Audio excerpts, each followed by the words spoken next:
This meeting is being recorded.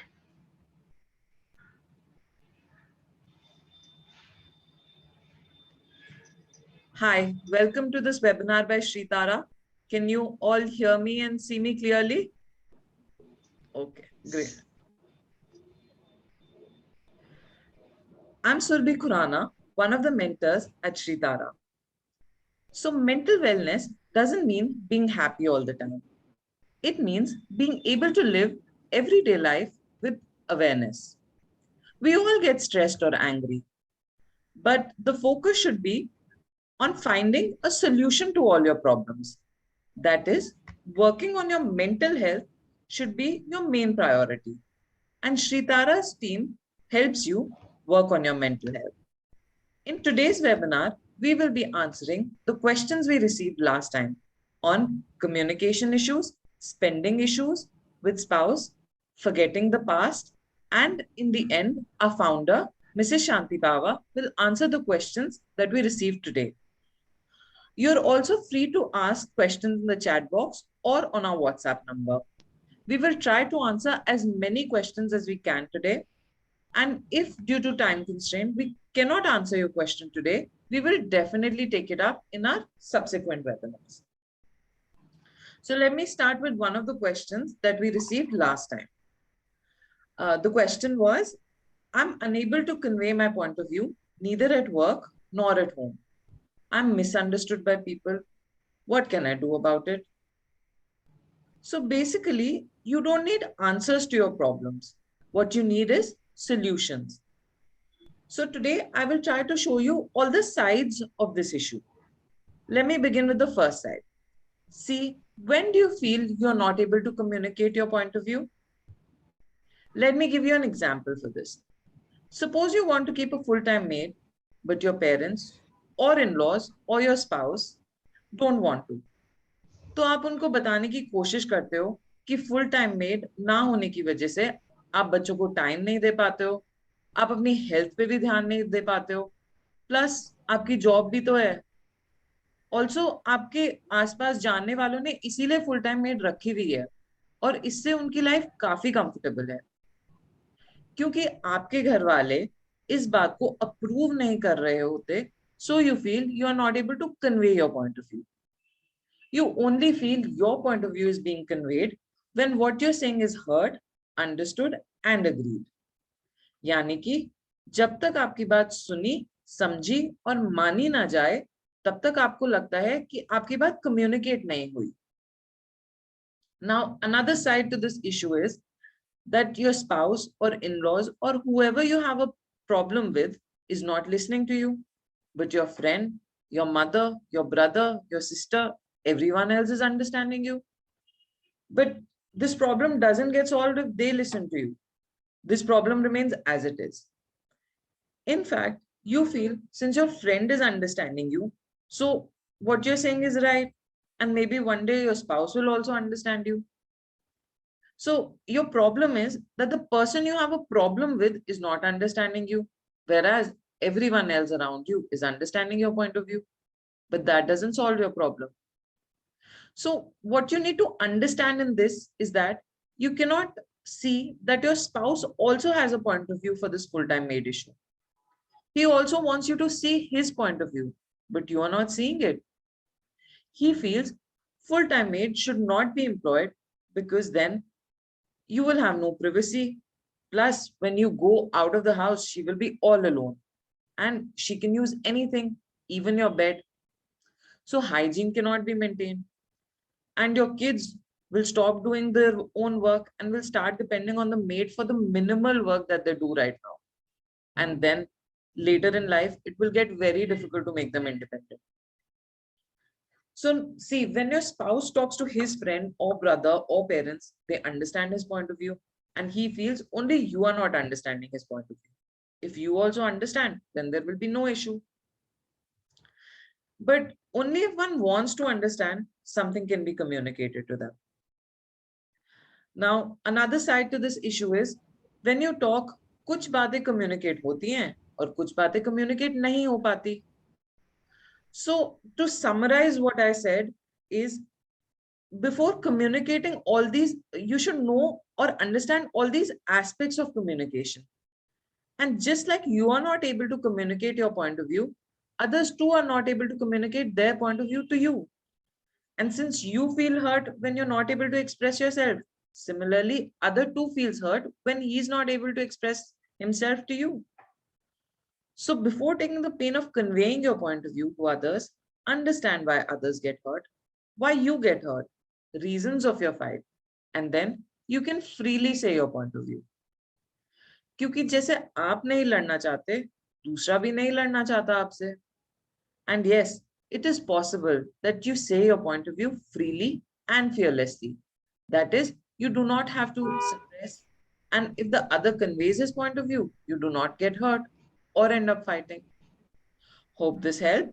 Now, Induji, one of our mentors at Shri Tara, will give you the answer to the next question.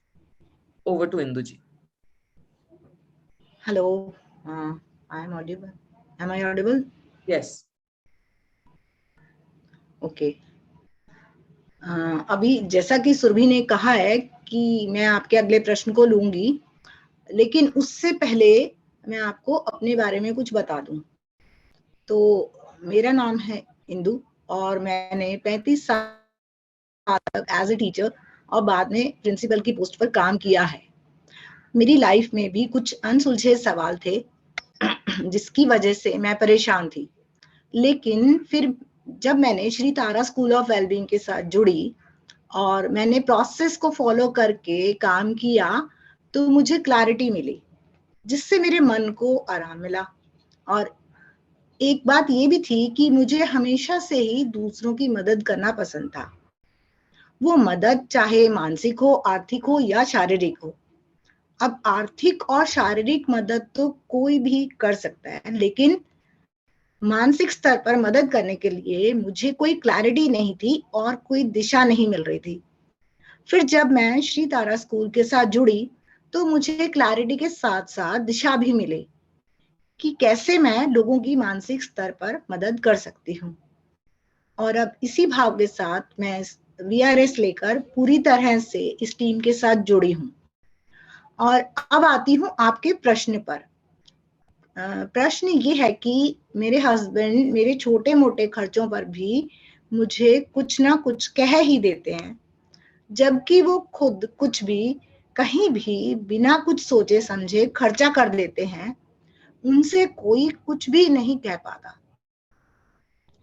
अब ये सवाल पूछा तो किसी एक ने है, लेकिन ये सवाल बहुत से लोगों का हो सकता है. तो अब आती हूँ इसके जवाब की ओर. देखिए, ये प्रश्न आप किसी से भी पूछें तो कोई ना कोई उत्तर आपको मिल ही जाएगा. आप खुद भी इसका कोई ना कोई जवाब दे ही दोगे और वो सब आप शायद ट्राई भी कर चुके होंगे, लेकिन उससे आपकी समस्या हल नहीं हुई और ना ही प्रश्न खत्म हुआ है. आपके दिमाग में ये हल भी होगा कि कोई मेरे हस्बैंड को समझा दे तो वो खर्च कम कर ले और मुझे कुछ तो अपनी मर्जी से खरीदने दें, लेकिन ये हो नहीं सकता. तो अब जानना चाहेंगे कि हो क्या सकता है. हो ये सकता है कि इस समस्या के हल के लिए इस समस्या के कारणों को देखा जाए और देखा जाए इसके सभी पहलुओं को, जो कि एक्चुअली तो प्रोसेस से ही हो पाएगा, पर फिर भी मैं कोशिश करती हूँ कि आपको कुछ पहलू दिखा सकूं जो समस्या की जड़ में है. असल में होता क्या है कि हमें अपना हर खर्चा तो वैलिड लगता है और सही लगता है, जरूरी भी लगता है, लेकिन दूसरे का खर्चा फिजूल लगता है. तो तुम्हारे स्पाउस की नजर में भी तुम्हारा खर्चा ऐसा ही हो सकता है जो फिजूल हो.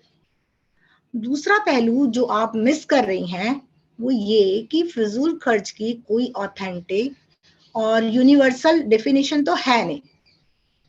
यानी ऐसा कोई स्टैंडर्ड स्केल पैमाना नहीं है जिससे हमें पता लग जाए कि ये वाकई फिजूल खर्च है.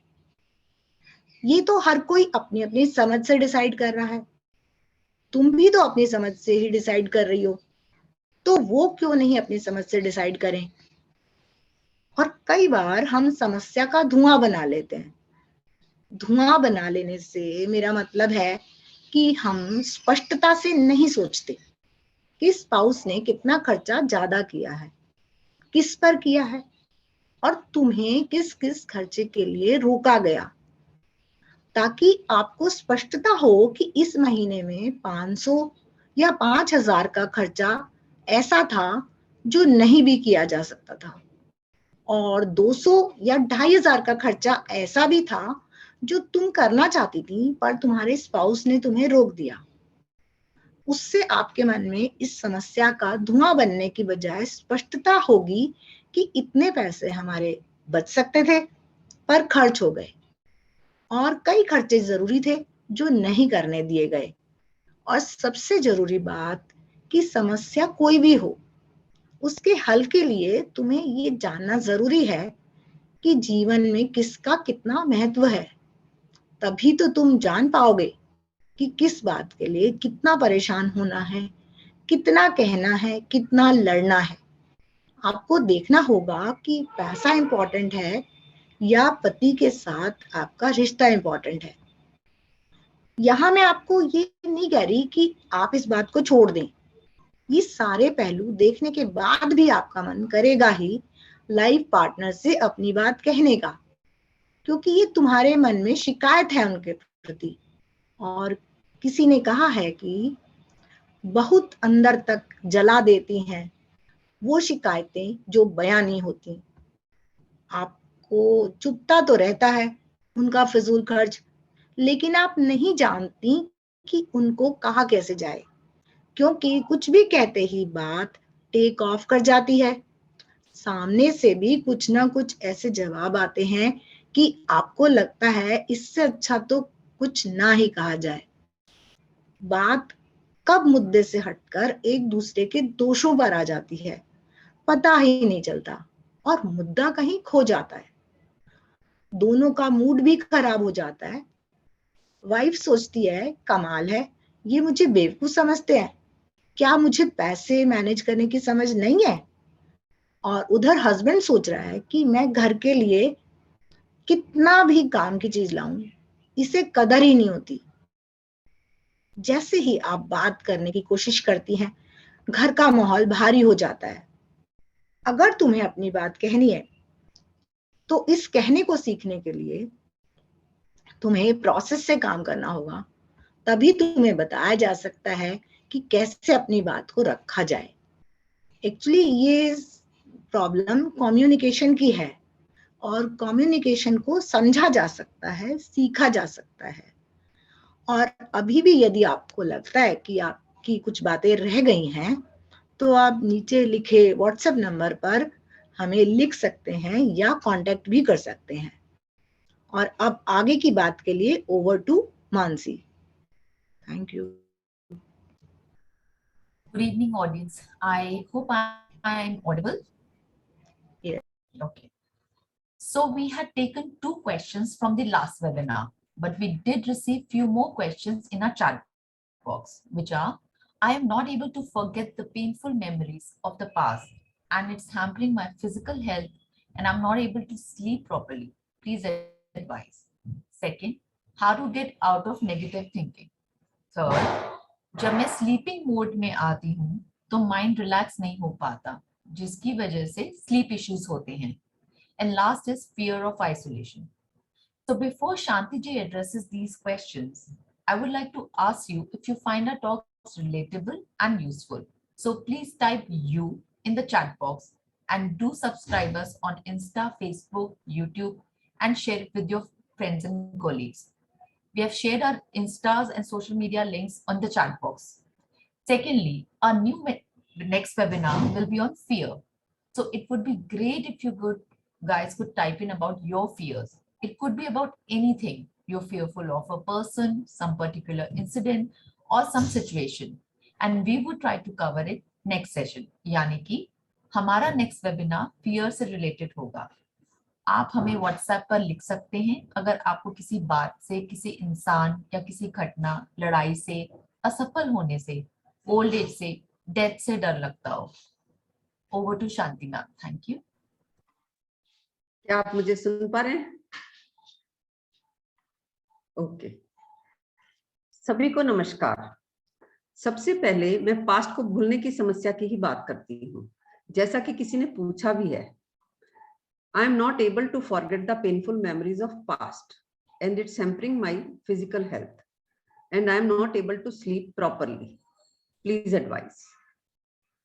वैसे तो ये प्रश्न काफी ढका हुआ सा प्रश्न है, यानी पूछने वाले ने ये नहीं बताया कि पास्ट में ऐसा क्या हुआ था जिसे वो भूलना ही चाहता है। क्योंकि किसी के पास्ट में कोई ब्रेकअप होता है, या कोई किसी बहुत अपने को खो देता है, या कोई किसी फाइनेंशियल लॉस से गुजरा होता है, और कोई अपने बैड चाइल्डहुड से या फिर चाइल्ड अब्यूज की घटना से नहीं निकल पा रहा होता। तो कोई अपने जीवन में कुछ बनने का सपना देख लेता है, लेकिन वो बन नहीं पाता, तो वो उस सपने को भूल ही नहीं पाता। उस सेंस में ये काफी जनरलाइज सा सवाल है। खैर, अपना जवाब देने से पहले मैं देखना चाहती थी कि दूसरे लोगों ने इस प्रश्न के क्या क्या जवाब दे रखे हैं। इसलिए मैंने सर्च किया और देखा कि किसी ने कहानियां सुनाकर, तो किसी ने कोटेशंस के साथ इस प्रश्न के जवाब दिए हैं। जैसा कि एक ने कहा कि एक बस एक्सीडेंट में बस में बैठे लोगों को और ड्राइवर को काफी चोट आई और वो ड्राइवर बेहोश हो गया। होश आने पर जब उससे पूछा गया तो उसने बताया कि मैं रियर व्यू मिरर में देख रहा था और पता नहीं लगा कि कब डाइवर्जन आ गया और गाड़ी ठुक गई। अब नोटिस करने वाली बात यह है कि एक्सीडेंट इसलिए हुआ क्योंकि ड्राइवर रियर व्यू मिरर में देख रहा था। हम जीवन में भी यही करते हैं, हम आगे बढ़ रहे होते हैं और ध्यान हमारा पास्ट की तरफ होता है। तो एक तो हम आगे बढ़ने का मजा नहीं ले पाते और जिंदगी की गाड़ी ठुकने की संभावना भी बढ़ जाती है। ऐसे ही एक लेडी का डाइवोर्स होने पर किसी ने उससे डाइवोर्स का कारण पूछा। उसका कहना था कि उसके पति की उससे बहुत सारी एक्सपेक्टेशंस थी जो वो पूरी नहीं कर पा रही थी, और उसने ये भी कहा कि उसे भी अपने हस्बैंड से शिकायतें थी। उस लेडी ने ये भी बताया कि उसके डाइवोर्स को 28 साल हो गए हैं और वो अभी तक सिंगल है। तो 28 सालों में भी वो लेडी अपने पास्ट को नहीं भूली थी। उसने कभी आगे देखा ही नहीं कि कोई और अच्छा पार्टनर हो भी सकता है। वो यही देखती रही कि पास्ट में क्या बुरा हुआ था। तो क्या आपका ये मतलब है कि अतीत में जो हमारे साथ अच्छा हुआ हमें वो तो याद रखना चाहिए, और जो भी हमारे साथ बुरा हुआ अतीत में उसे भुलाकर हमें आगे बढ़ जाना चाहिए? नहीं, ऐसा नहीं है कि तुम्हें सिर्फ पास्ट की बुरी यादों को भुलाना है और अच्छी यादों को बचा कर रखना है। कभी कभी ऐसा भी होता है कि पास्ट में कुछ लोग कुछ अचीव कर लेते हैं। जैसे अगर कोई 10th के या 12th के बोर्ड में फर्स्ट आ जाता है एक बार, तो वो उसे भूल ही नहीं पाता। जब भी मौका मिलता है वो इस बात को कर ही लेता है। और जैसे कोई आर्मी ऑफिसर है, वो कितनी बार कितने लोगों को बताता ही रहता है कि मैंने कैसे कैसे वो एक जंग लड़ी थी। अरे भाई, वो तो हो गया ना, अब आगे क्या। एक बार आपने कोई डिग्री ले ली तो ले ली, उस डिग्री से आपकी जिंदगी तो नहीं चलेगी, आपको आगे भी तो कुछ करना ही होगा। पास से निकलो बाहर, चाहे वो आपके लिए अच्छा था या बुरा। और ऐसा नहीं है कि पास्ट के बुरे अनुभव को हमेशा भूलना ही बेहतर होता है। कभी कभी क्या होता है कि हम शॉर्टकट के चक्कर में कोई सुनसान रास्ता पकड़ लेते हैं और हमारे साथ कोई एक्सीडेंट हो जाता है। जैसे किसी ने पर्स या मोबाइल छीन लिया, तो इस घटना को एक सेंस में तो याद ही रखना है ताकि फिर से वही भूल हम ना दोहराएं। पास्ट को भूलना ही है, ये कोई एब्सोल्यूट बात भी नहीं है। इसके बहुत से पहलू हैं। जैसे कि किसी ने कहा भी है कि बीते कल का अफसोस है और आने वाले कल की चिंता दोनों ऐसे चोर हैं जो आज की खूबसूरती चुरा लेते हैं।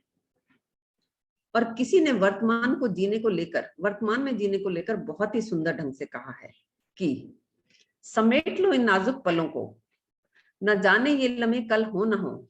समेट लो इन नाजुक पलों को, न जाने ये लम्हे कल हो न हो भी ये लम्हे क्या मालूम, शामिल इन पलों में हम हो ना हो। ऐसी एक और भी खूबसूरत बात मुझे याद आ रही है। बीते कल पर मलाल है और आने वाले कल पर सवाल है। बीते कल पर मलाल है और आने वाले कल पर सवाल है, लेकिन जीना तो फिलहाल है। खैर, एक और वीडियो में था कि एक आदमी बुद्ध के पास आकर रोने लगा, तो बुद्ध ने उसके दुख का कारण पूछा तो उसने बताया कि उसका समय बहुत खराब चल रहा है और इसलिए वो अपने भविष्य के लिए भी चिंतित रहता है और उसका पास्ट भी उसे बहुत दुखी करता है।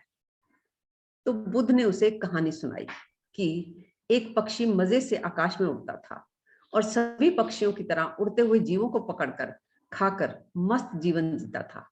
जब भी कोई घटना घटती, वो एक छोटा सा कंकर उठाकर अपने पास रख लेता, घटना चाहे मनचाही हो या अनचाही हो।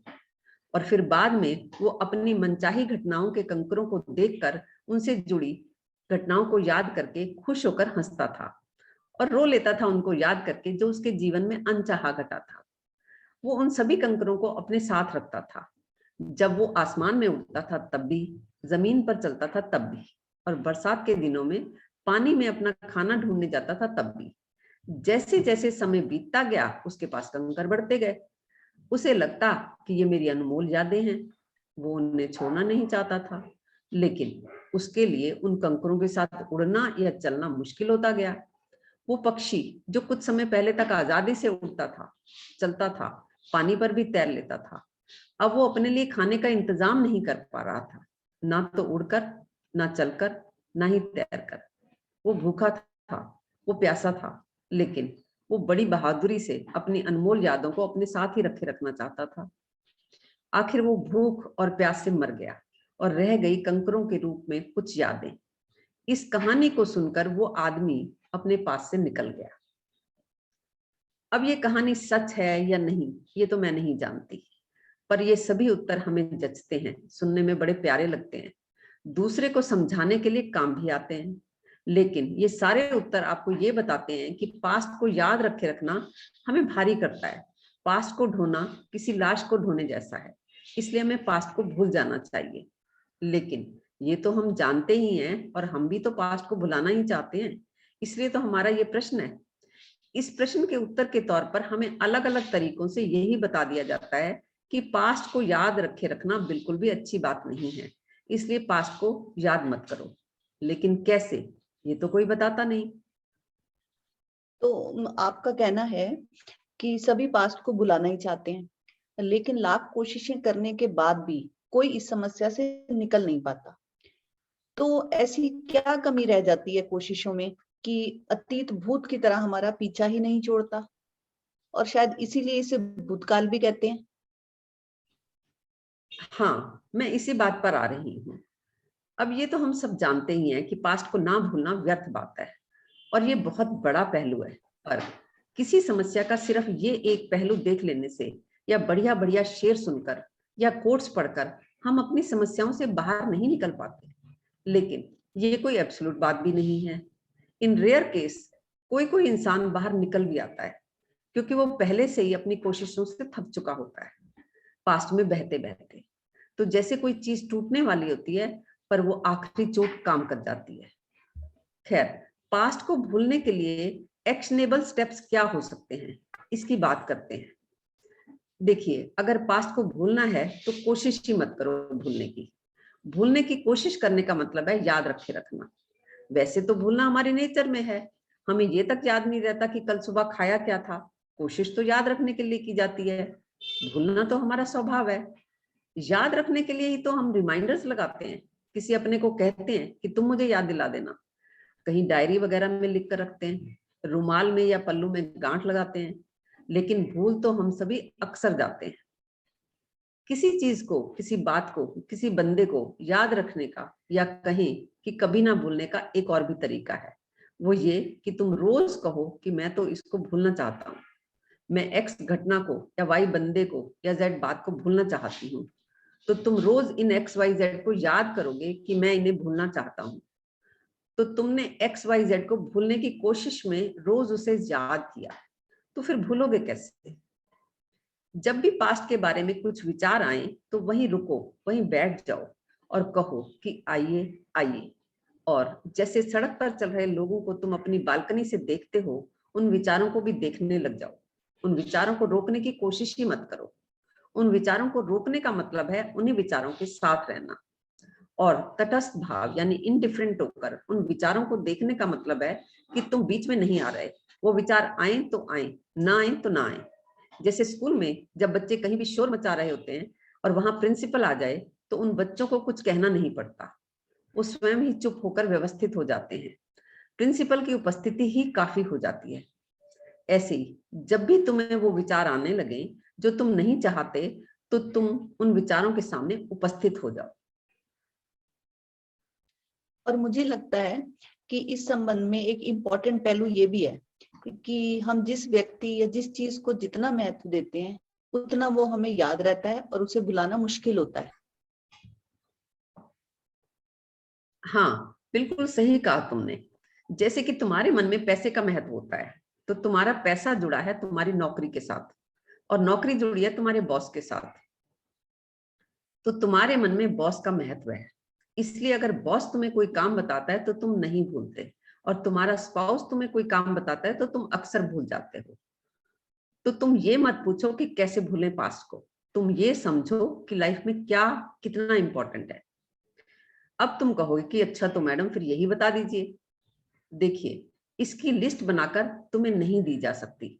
अगर ऐसा हो सकता तो कोई दिक्कत ही नहीं थी, वो लिस्ट तो कब की बन चुकी होती, मुझे मिल चुकी होती, और आपके पेरेंट्स और ग्रैंड पेरेंट्स को भी मिल ही जाती, और उनसे तुम तक भी पहुंच चुकी होती। अब तुम कहोगे कि फिर हमें कैसे पता लगेगा कि क्या इंपॉर्टेंट है और क्या नहीं।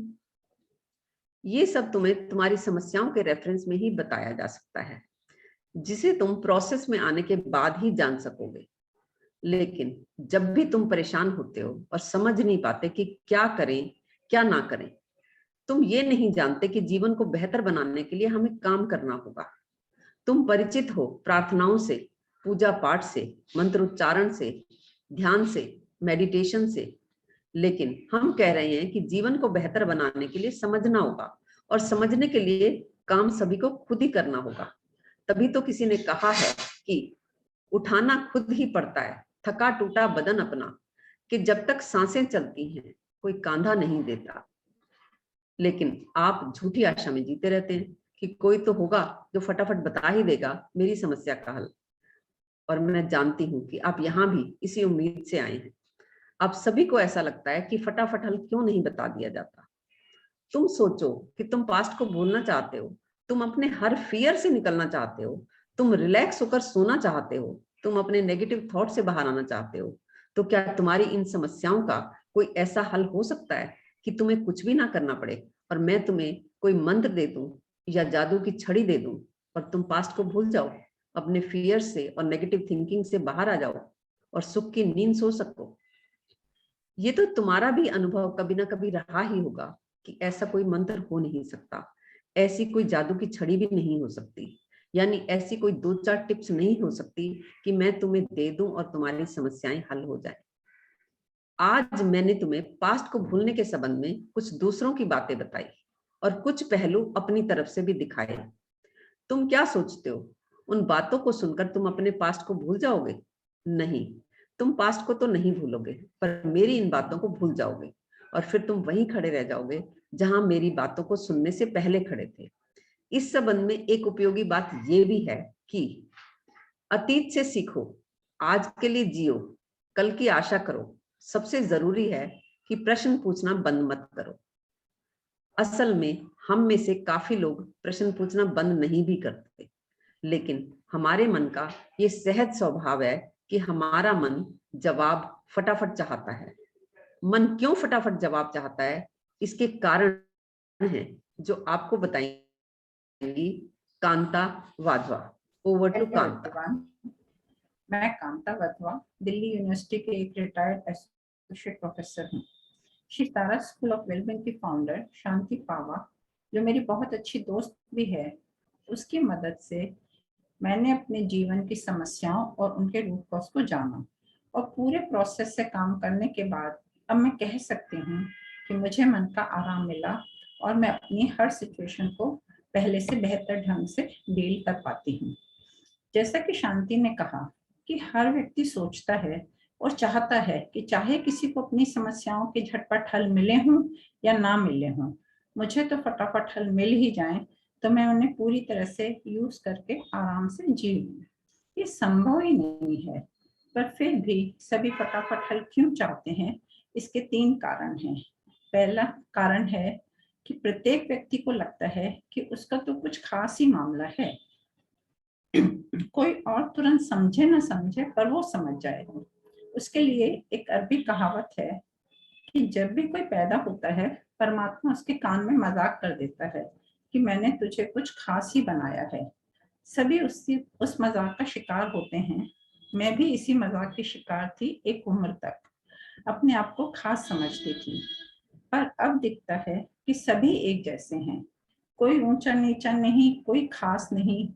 वही सबकी नीड्स हैं, वही बेसिक समस्याएं हैं और वही सबकी बेसिक चाहतें भी हैं।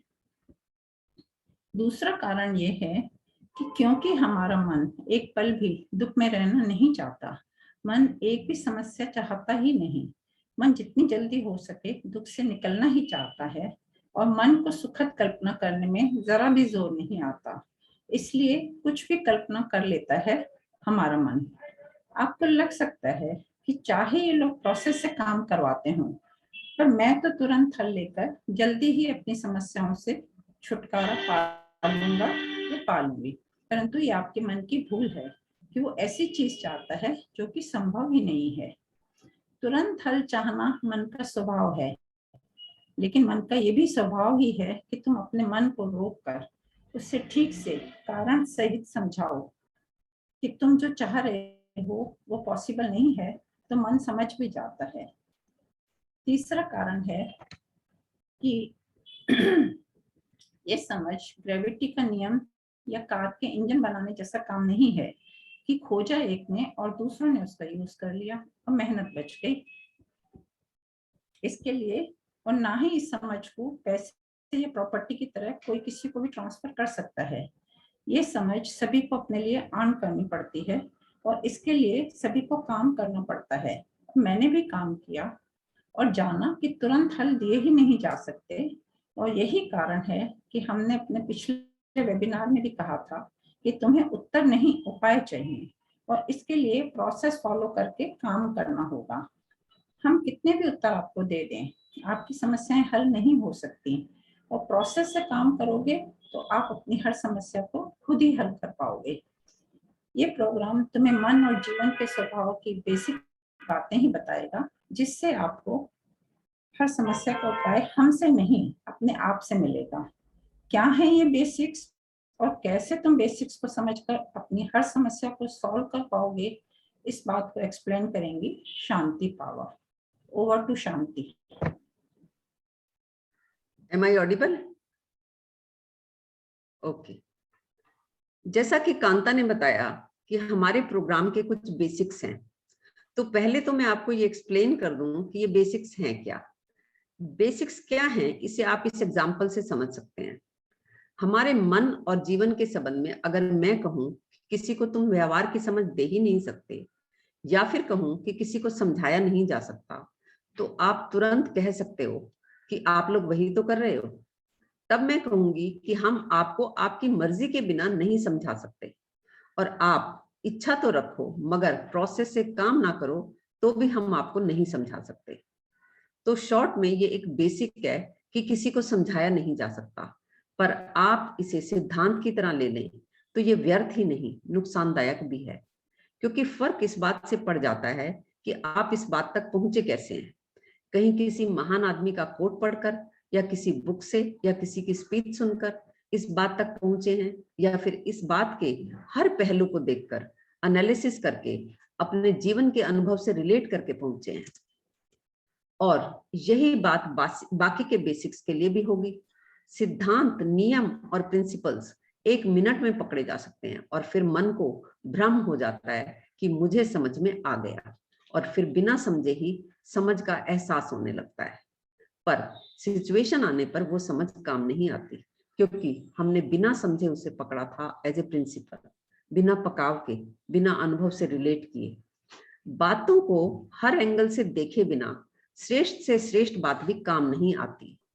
पर हम सभी प्रभावित होते हैं जीवन जीने के 7 सूत्रों से, सफलताओं के 5 मूल मंत्रों से, शांति के 10 नियमों से, बैलेंस्ड और फुलफिल्ड लाइफ के 12 प्रिंसिपल से। क्यों प्रभावित करते हैं ये हमें? क्योंकि ऐसा लगता है कि ये 10-12 बातें समझ ले तो जिंदगी भर के लिए सुख, शांति और सफलता मिल जाएगी। पर हम रुककर कभी नहीं सोचते कि ऐसा हुआ है क्या, ऐसा हो रहा है क्या। जीवन जिंदा चीज है, यानी जीवन जीवंत है। वो इन फिक्स्ड नियमों, सिद्धांतों, सूत्रों और बिलीफ से नहीं चलता। पर फिर भी हम सभी एक दूसरे को अपने बिलीफ देते लेते रहते हैं, क्योंकि हमें दिल से लगता है कि सामने वाले की सिचुएशन में ये बातें लागू हो जाएंगी। पर मेरे आसपास के लोग और मेरी सिचुएशन में ये बातें फेल हो रही हैं, क्योंकि मेरे आसपास के लोग कुछ ज्यादा ही खराब हैं। फिलहाल आप अपनी सारी समस्याओं का कारण दूसरों की समझ और दूसरों के व्यवहार को समझते हैं, और उपाय के नाम पर बेसिकली 2 बातें चाहते हैं। एक तो ये कि मैं आपको दूसरों के सुधारने का, यानी दूसरों के बदलने का कोई तरीका बता दूं, और दूसरा ये कि चलो दूसरे जो भी कर रहे हैं उनको करने दें, उन्हें बर्दाश्त करके शांति से जीवन जीने का तरीका बता दें। सही कहा आपने। हमें लगता है कि हमारे जीवन में समस्याएं ही खत्म हो जाएं अगर सामने वाला बदल जाए। पर आप कह रही हैं कि अगर हम जीवन में बदलाव चाहते हैं, एक ट्रबल फ्री लाइफ चाहते हैं, तो हमें दूसरे को नहीं, खुद को बदलना होगा। नहीं, ये नहीं कहा जा रहा। कहा यह जा रहा है कि तुम दूसरों को तो बदल ही नहीं सकते, और तुम्हें खुद को बदलने की भी जरूरत नहीं है। जरूरत है अपनी समस्याओं पर काम करने की, और ये काम बहुत महत्वपूर्ण होते हुए भी साधारण है। इसमें ऐसा कुछ भी नहीं है जो समझा ना जा सके, खासकर आज के वक्त में जब हमारे पास स्मार्टफोन और इंटरनेट की इतनी सुविधाएं हैं कि हम दुनिया के किसी भी कोने में हों, बात हम तक तुरंत पहुंची जाती है। हम कह रहे हैं कि आप दूसरों को बदलने की या खुद को बदलने की फिक्र ही छोड़ दें। बस बताए गए काम को बताए गए तरीके से करते रहें। बदलाव बाय प्रोडक्ट की तरह सहज ही हो जाएगा। वास्तविक बदलाव का इसके अलावा कोई तरीका नहीं है। जो बदलाव प्रतिज्ञाओं से किए जाते हैं वो दुखदाई होते हैं, और निश्चित रूप से वो अस्थायी भी होते हैं, यानी वो टेम्परेरी होते हैं। ये मेरा कोई दावा नहीं है, यही मन और जीवन का स्वभाव है। यहाँ मेरा आपसे एक सवाल है शांति जी, कि हमारी परिस्थितियां अलग हैं, समस्याएं अलग हैं, प्रश्न अलग हैं, तो एक जैसे बेसिक समझने से अलग अलग लोगों की अलग अलग समस्याओं का उपाय कैसे हो सकता है? देखिए सुमिता, जैसे आप किसी भी भाषा के शब्द सीखते हैं और बेसिक ग्रामर या कहें उस भाषा के बेसिक नियम सीख लेते हैं, और उसके बाद जहां जरूरत होती है शब्दों और नियमों को जोड़कर हम भाषा बोल लेते हैं। हिंदी हो या किसी भी भाषा के 4-5 हजार शब्दों का भार लेकर हम थोड़े ना चलते रहते हैं। समझ आ गई बात एक बार तो आ गई बस, फिर हम भार मुक्त होकर भाषा को जिंदगी भर बोलते हैं। इसे ऐसे भी समझा जा सकता है कि जब कोई सिविल इंजीनियरिंग करता है तो उसे सिविल वर्क के बेसिक्स बताए जाते हैं। उसके बाद उसने घर बनाना है या ऑफिस या हॉस्पिटल या फिर स्टेडियम या सड़क या फिर कोई हाउसिंग कॉम्प्लेक्स या कॉमर्शियल कॉम्प्लेक्स बनाना है, वो सब कुछ ही बना सकता है। ऐसे ही जब कुछ बेसिक्स जान लेते हैं आप, तो हर समस्या का समाधान आप खुद कर ही लेते हैं। तो अगर आप निकलना चाहते हैं अपनी समस्याओं से, यदि आप अपने मन का आराम पाना चाहते हैं, तो आप जुड़ सकते हैं हमारे साथ। किसी ने कहा भी है कि वक्त सबको मिलता है जिंदगी बदलने के लिए, वक्त सबको मिलता है जिंदगी बदलने के लिए, लेकिन जिंदगी दोबारा नहीं मिलती वक्त बदलने के लिए। तो जिंदगी तो दोबारा नहीं मिलती, लेकिन अगर जिंदा रहे तो हम फिर से आपके सामने उपस्थित होंगे, क्योंकि जानते हैं अभी आपके पिछले प्रश्न भी बाकी हैं और कुछ नए प्रश्न भी आए हैं। अब एक्चुअली टाइम तो बचा नहीं है, लेकिन फिर भी कोशिश करते हैं आपके आज के प्रश्नों में से 1 या 2 प्रश्न ले ही लिए जाएं। तो मैं पहला प्रश्न पढ़ती हूँ जो किसी ने चैट बॉक्स में लिखा है। किसी ने पूछा है, मधु ने, मेरी मदर इन लॉ मुझसे बहुत प्रश्न पूछती हैं। सुबह सुबह घर में कितना काम होता है, फिर भी वह कुछ ना कुछ पूछती ही रहती हैं। जैसे कि रात को तुम लोगों ने दूध पिया या नहीं, आज ब्रेकफास्ट में क्या बना है, आज बच्चों को टिफिन में क्या दे रही हो, घंटी बजी थी, कौन आया था। हालांकि मैं उनसे कुछ कहती तो नहीं, पर इससे मुझे बहुत इरिटेशन होती है। तो मैं क्या करूं कि मुझे इरिटेशन ना हो। अब ये प्रश्न पूछने से तो ऐसा लगता है कि अगर आपकी मदर इन लॉ किसी भी तरह से कुछ भी पूछना छोड़ दें तो आपको बड़ा आराम मिल जाएगा। ऐसा लगता है कि दूसरा ही पकड़ कर बैठा है आपकी दुख मुक्ति को, लेकिन ऐसा नहीं है। अगर ऐसा होता तो कोई संभावना नहीं है कि आप अपने इरिटेशन से मुक्त हो पाए। अगर है संभावना तो फिर वो दूसरे के हाथ में है, और अगर ऐसा हो तो हमारा सारा काम ही बेसलेस है।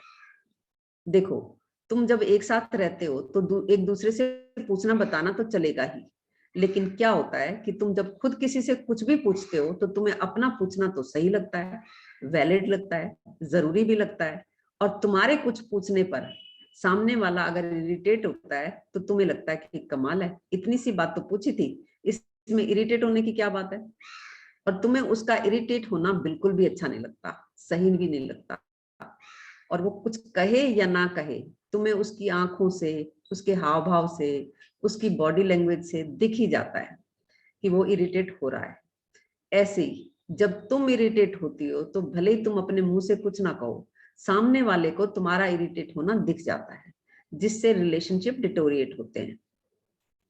और फिर तुम खुद जब भी किसी से कुछ पूछती हो तो तुम ये चाहती हो कि तुम्हें प्रॉपर जवाब मिले। कोई कितना भी बिजी हो, तुम्हें लगता है तो क्या हो गया, 10-20 सेकंड की तो बात है, और यही तो सामने वाला भी उम्मीद कर रहा है। और ऐसा नहीं है कि तुम्हें ये पहले दिन से बुरा लगता है उनका पूछना।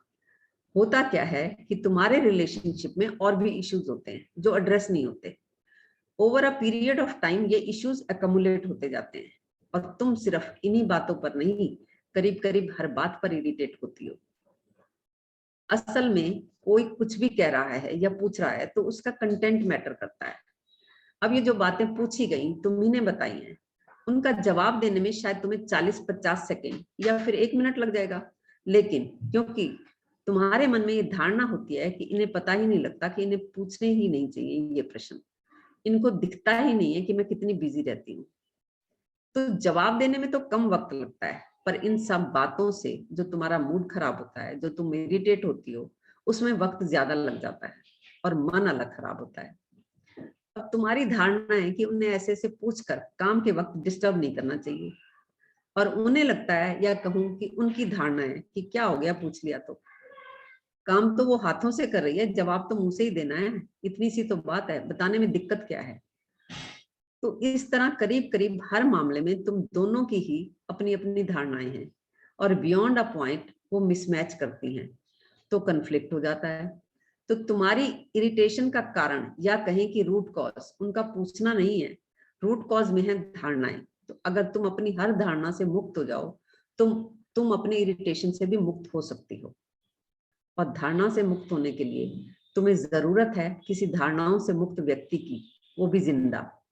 अपने आप किसी का भी धारणाओं के पार हो जाना करीब करीब असंभव है। तुम खुद अपने आप अपनी धारणाओं से पार हो जाओ, ऐसा होना अपवाद स्वरूप ही हो पाता है, यानी एक्सेप्शनल है। और अब आप जानते हैं कि हमारी टीम धारणा मुक्त जिंदा लोगों की ही है, मगर धारणा मुक्त जिंदा व्यक्ति के साथ साथ आपके अंदर प्यास का होना अनिवार्य शर्त है। मन के आराम को सीधे सीधे पाने का कोई उपाय नहीं है। हर बेचैनी को स्पष्टता से देखकर उसके कारणों के तौर पर अपने ही मन की भूल को देखना एकमात्र उपाय है, क्योंकि हर्ट करने वाला तो कोई है नहीं, पर हर व्यक्ति हर्ट है। जहां दूसरे ने तुम्हारी धारणा से परे कुछ कहा, मन चोट खा जाता है, और तुम फिर रिटेलिएट करते हो, और रिटेलिएट करते ही कॉन्फ्लिक्ट हो जाता है। आज इतना ही। अब क्योंकि वक्त कुछ ज्यादा हो गया है, हमें यही रुकना होगा। Over to Mansi. So I can see many of you have typed you in the chat box. Since many of you have written you to us, you are relating to us. And if you want to hear more from us, do subscribe us on our social media channel on Insta, Facebook and YouTube. We have shared our social media links in the chat box. जैसे कि मैंने पहले कहा, आप अपने fear factors को लिख दें। आपको किसी चीज, इंसान या किसी एक इंसिडेंट से डर लगता हो, then write to us on our WhatsApp number, and we will try to cover it in our next session. On this note, we are ending this webinar.